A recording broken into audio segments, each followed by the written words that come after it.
SMTAX is a digital accounting and tax firm.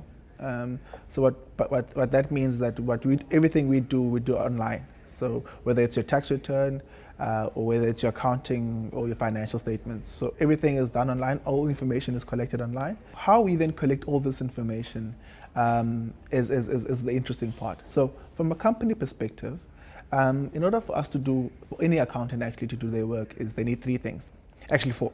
They need your bank statements, they need a list of all the expenses you've made, and they need a list of all the invoices you've sent out to your clients.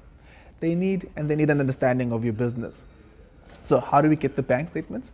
We have a system that automatically logs into your bank account and then automatically scrapes that information from your online banking profile.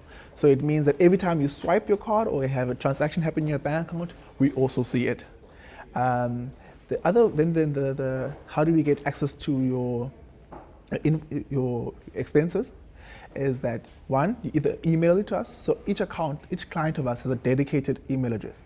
So for example, if Fin24 was our client, we would have fin24@smtax.co.za as your dedicated email address. So all your expenses, you would just email them there, and then we would load them onto our system automatically.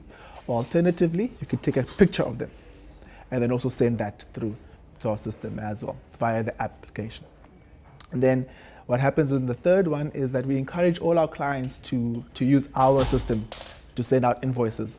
So what that means is that it means we always have records. If you're using our system to send out an invoice, we have access to that. And then obviously the understanding of the business happens at the early stages. So we then, via the first initial phone call, like we ask a similar question that you're asking now: what do you do? How do you do it? What makes you unique? I've always had the vision and the dream to become a CEO of a company. I never knew it would be my company. Maybe I thought it would be maybe for a company like Mutual or one of those big companies that are listed in the JSE. And I also never knew that it would come so soon. So, well, God has been I've been fortunate enough to have it become my own company that's doing well, and of course happening at a very early age. So I joined a big firm when I started my career, and I didn't like it. I didn't like being a number, or not a number, but a small fish in a much bigger pond, where my ideas didn't have as much influence. So you would have a great idea for something to be implemented, and then it would take days, or your manager would just crush it down just because he's scared of you or something like that. So I then made a conscious decision to start a company, my own. But I had no experience.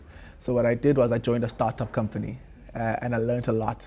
That actually the CEO of that startup company is my client now. He's sitting over there. He's also my mentor. So when I decided to actually launch the company, my fiance, girlfriend at the time, was 9 months pregnant. So I just had a small little boy come into the world.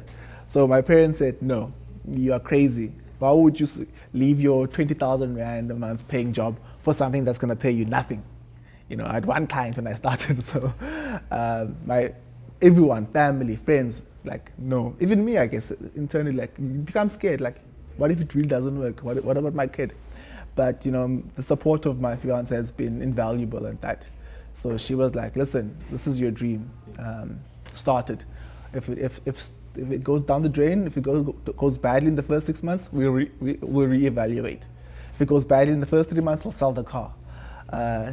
We never sold the car, so everything has gone pretty well after that. For me, it's not really the mentorship that's the crucial part. It's getting the right mentor. A lot of people get one mentor, and then what happens is that they try to use that same person for everything. I wouldn't ask my brother who's in construction to mentor me in building a technology firm, but I might ask him how to handle difficult employees, because he handles a lot of employees. Or something so it's all about finding the right mentor for the right thing. My clients, some of them still wanted to come here and give me the box of invoices. And I'll say, no. First scan them at your office, then send them to me, and then you can do whatever you want with the invoices. But here, there are no shelves and shelves of paperwork. So everything is digital. And getting my clients to make that switch has been a big challenge. but also for them, also the exciting part as well. The world and business is moving towards a digital age. Therefore, accountants need to be digital. So if someone is buying, let's say you went on Spree and you bought a dress on Spree, someone must be able to account for that. The new accountant must be able to account for the transaction at the time it happens, not 3 months later or 6 or 30 days later when the client gives you the bank statements of what's happened. And that's how we've built our company. The first challenge I had was employing people that are much older than me, or people that have way more experience in the industry than me, but then still having the assertiveness to tell them, forget what you've done. This is how it's done now. One of the heads of accounting that I employ is Lewis. His background is in auditing. So he's always known how to do things from a step-by-step basis, do A, then followed by B. And I'm teaching him or erasing his memory. He hates it when I say this. But making him forget and relearn how to be the new age accountant has been quite a nice experience for him as well. We have 5 full-time employees, excluding myself. But obviously, that's changing now, and as we're growing at this rapid rate, I'm bringing on more and more people. So maybe the next time you see me, I'll have doubled that number, and so forth. And also, they've been asked to add on more interns, especially from an accounting space. So we've added a new intern that will be starting 1st of April.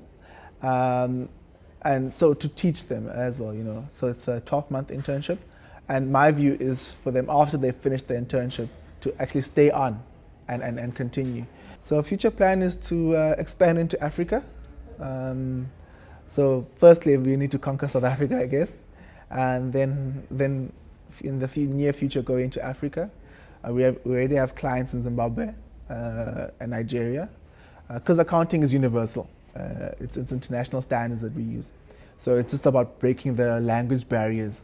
For example, the clients in Nigeria have a completely different accent to the clients that I have and that are in Zimbabwe.